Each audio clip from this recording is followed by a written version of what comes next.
এই উল্টা পাল্টা লাগছে ভাই, ওর খুবই সমস্যা। এগুলো উত্তর দিব এইটার?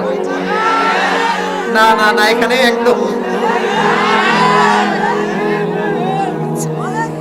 আমার ওয়াজ কিন্তু শেষ। এখন এটা যে দিয়েছো এমন ভাবে দিয়েছে, মানে গোলাপ ফুল দিয়ে বুঝাইছে হুজুর সবাইরে বাদ দিলেও আমার কিন্তু বাদ দিয়ে না। আচ্ছা কি লেখছে জানেন দেখি তো? আরে পাতা টাতা দিয়ে কি করছিস তুই এইটা? আচ্ছা আচ্ছা, দাও দাও দাও, বিরক্ত করো না বাবুরা, এই যে মুরব্বী আব্বা জানরা আছে, দেখছেন কাজ দেখছেন। আচ্ছা ঠিক আছে, আমি এগুলো পড়ছি, আপনারা মাঝখান দিয়ে আদায়টা করে নেন। এই উল্টা পাল্টা লেখছে ভাই, ওর খুবই সমস্যা। এগুলো উত্তর দিব এইটার?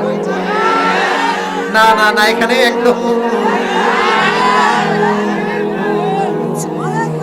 আমার ওয়াজ কিন্তু শেষ। এখন এটা যে দিয়েছো এমন ভাবে দিয়েছে, মানে গোলাপ ফুল দিয়ে বুঝাইছে হুজুর সবাইরে বাদ দিলেও আমার কিন্তু বাদ দিয়ে না।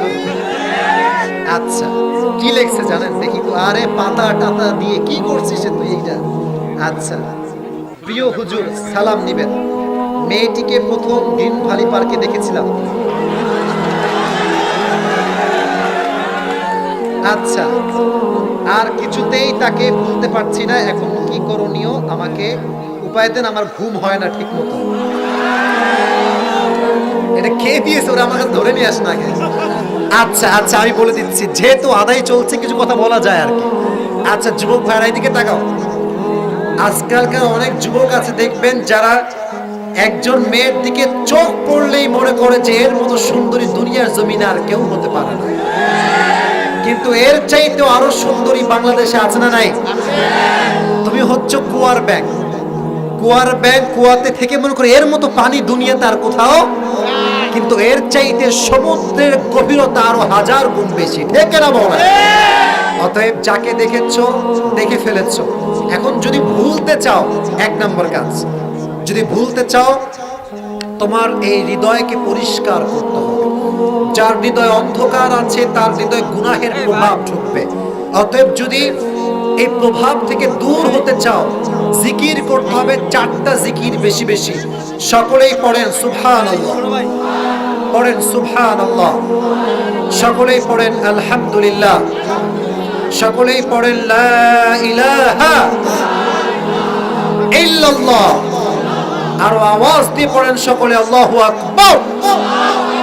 এই জিকির বেশি বেশি যদি করতে পারো, আলা বিযিকরিল্লাহি তাতমাইন্নুল কুলুব, if you want to gain the peace of your heart, then you are not able to get that by your duplex triplex home.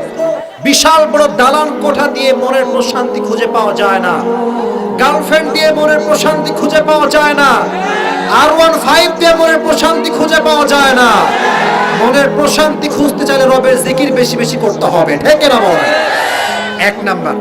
দুই নাম্বার, যদি এই মেয়েটায়, এদিকে এটা গুরুত্বপূর্ণ, যদি মেয়েটার সব ঠিকঠাক থাকে, সোজা ডিরেক্টলি প্রপোজ পাঠিয়ে দাও। কথা বলো কথা বলো কথা বলো কথা বলো, প্রপোজ করে দাও, बाद में देखेंगे क्या होता है। যদি অ্যাকসেপ্ট করে শাদী মুবারক, আর যদি অ্যাকসেপ্ট না করে এর চাইতে ভালো অপশন তোমাকে দিয়ে দিবে একজন, তিনি কে? আমি বারবার বলি, যুবক কোনো মেয়েকে দেখলে হারাম রিলেশন নয়, সোজা প্রস্তাব দিবা, হয়তো বিয়ে হবে নয়তো ব্রেকআপ হয়ে যাবে, ঠিক না বল? আর যুবকদেরকে বোঝার তৌফিক দান করুন, সকলে পড়া আমিন। আসসালামু আলাইকুম। 2 মাস আগে, ওয়ালাইকুম আসসালাম, আমার আম্মা জান মারা গিয়েছে। আম্মু ছাড়া আমার কেউ ছিল না, আমার আম্মু আমার বেস্ট ফ্রেন্ড ছিল। আমি এখন দুনিয়াতে একা অনেক কষ্টে রয়েছি, নিজেকে শান্তি রাখতে পারি না। তো হুজুর, আখিরাতে আমার আম্মুর সাথে আমি থাকতে চাই, এর জন্য আমাকে কি করতে হবে, যা করলে আমি আখিরাতে আমার আম্মুর সাথে থাকতে পারি? এটা হচ্ছে আমার লাস্ট কোয়েশ্চন, আমি উত্তর দিচ্ছি। দেখেন, আমরা সবাই চাই আমাদের প্রিয়জন যারা হারিয়ে গিয়েছে, আমাদের যখন চলে যাওয়ার সময় আসবে, আমরাও চাই তাদের সঙ্গে আবার পুনরায় সাক্ষাৎ করতে, ঠিক না প্রিয় ভাইরা? যার বাবা মারা গিয়েছে সে জানে আব্বা হারাবার কি কষ্ট, যার মা মারা গিয়েছে সে বোঝে মা হারাবার কত যন্ত্রণা, কত ব্যথা। এজন্য যদি আব্বা আম্মার সঙ্গে মৃত্যুর পরে সাক্ষাৎ করতে চাও, 1 নাম্বার, আব্বা আম্মা যারা চলে গিয়েছে তাদের জন্য দুনিয়াতে ভালো ভালো কাজ করবা। যেমন তাদের জন্য ইয়তিমখানা করতে পারো, তাদের জন্য একটা ভালো মসজিদ নির্মাণ করতে পারো। এবং আজকের যে মাহফিল হয়েছে গোরস্থানের উদ্যোগে, এই গোরস্থানকে তুমি টাকা দিয়ে সহযোগিতা করতে পারো, ঠিক না প্রিয় ভাই? মায়ের জন্য ভালো ভালো কাজ করে দিবা, আল্লাহ তোমার মাকে জান্নাতে পাঠাবে। আর তুমিও ভালো ভালো আমল করবা, তোমাকে তোমার মায়ের সঙ্গে জান্নাতে দেখা করাবে। একজন জবান খুলে বলেন তিনি কে? বসে পড়েন, শেষ হয়ে গিয়েছে কাজ, আমরা দুরূদ শরীফ পড়বো, দোয়া করবো। এই ডানের যুবকরা বসো বসো বসো বসো, না না আর বসো না, বসো বসো। দুরূদ শরীফ পড়ুন, আল্লাহুম্মা সাল্লি আলা মুহাম্মাদ ওয়া আলা আলি মুহাম্মাদ। আমাদের একটা ধৈর্য আছে তো এখানে, আমরা আচ্ছা পড়ে দিই, লাস্টে এটা বলেছে যেহেতু পড়ে দিই। আচ্ছা, এইগুলো প্রশ্ন তো একদমই না, জীবনেও না। আচ্ছা, কোন কাজ কি বাকি আছে? আলহামদুলিল্লাহি রাব্বিল আলামিন।